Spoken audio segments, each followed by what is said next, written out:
Hi, how you doing? My name is LeVonne. I also go by LV.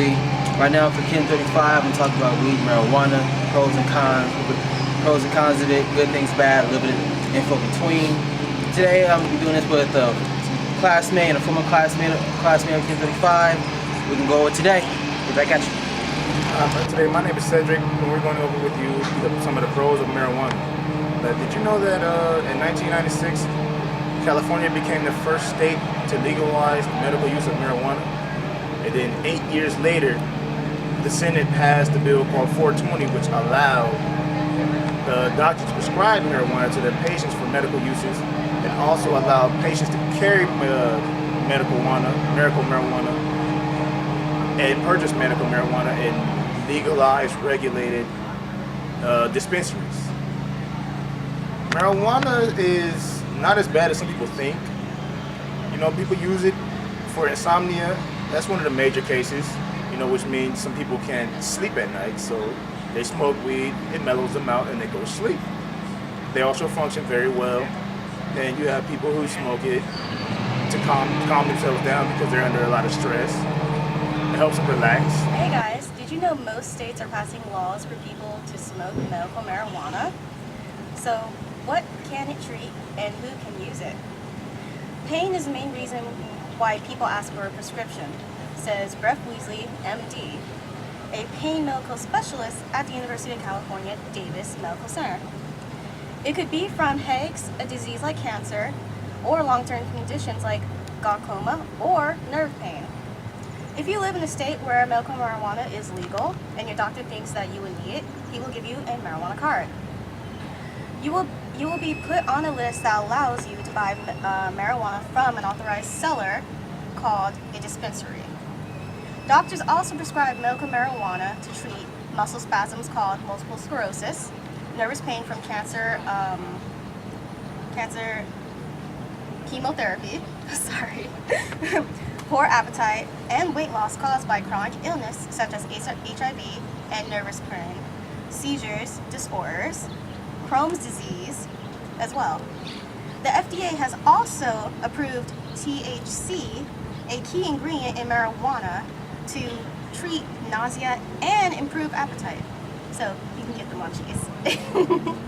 It is also available by prescription. There is a numerous amount of medical marijuana prescribed users in the United States today. A statistic shows that as of October 27, 2014, there are approximately 2,434,192 medical marijuana patients registered in the United States. This drug serves a purpose for patients who are in major need of it.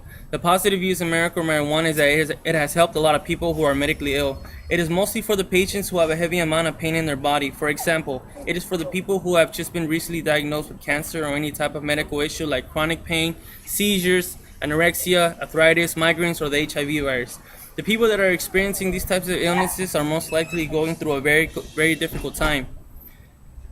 One could just imagine the type of pain they must be feeling in their bodies, a feeling that is probably inexplainable. The good thing about medical marijuana is that there are different types of prescribed drugs that they offer. Some that are not that powerful and some that are just extremely powerful to the point where it could practically numb the whole body in a matter of minutes.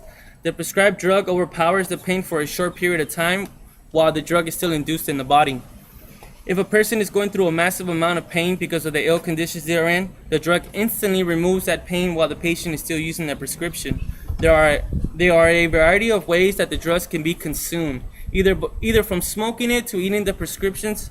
One major reason the prescription has become so popular all around the country is that it's because it is confidential and can easily be prescribed by a doctor. How you doing? Quick thing on cons real quick for marijuana. The bad part about it, if you would. Right now, there are no long-term symptoms known right now for marijuana, give or take. But there are health conditions. For example, scientists showed that they took a group of people, about 450 people of regular marijuana smokers, but not ones who did tobacco. They found out that the ones who did marijuana on a daily basis had more sick days or doctor visits for respiratory problems and other illnesses. what was found out about that was that the regular people who used marijuana or THC played a role in respiratory problems and other illnesses, like for example cancer. Okay, now it's hard to find out if marijuana is the main cause for cancer, because the people who are on marijuana unfortunately do other drugs too, like tobacco, everything else, like tobacco, heroin, and whatever else. But it is shown that the ones who do smoke marijuana, that the marijuana plant has a high concentration factor in it, and it has the same compounds and chemicals that cause cancer-causing issues that tobacco does. Like one person who smokes 5 joints or eats or inhales it a day takes the same equivalency of cancer chemical compounds as a person who smokes 1 pack of cigarette a day.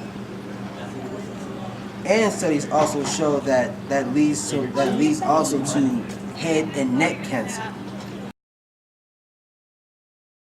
Since the prescription can so easily be prescribed in the United States legally and confidentially, many people have taken advantage of the opportunity by becoming a patient.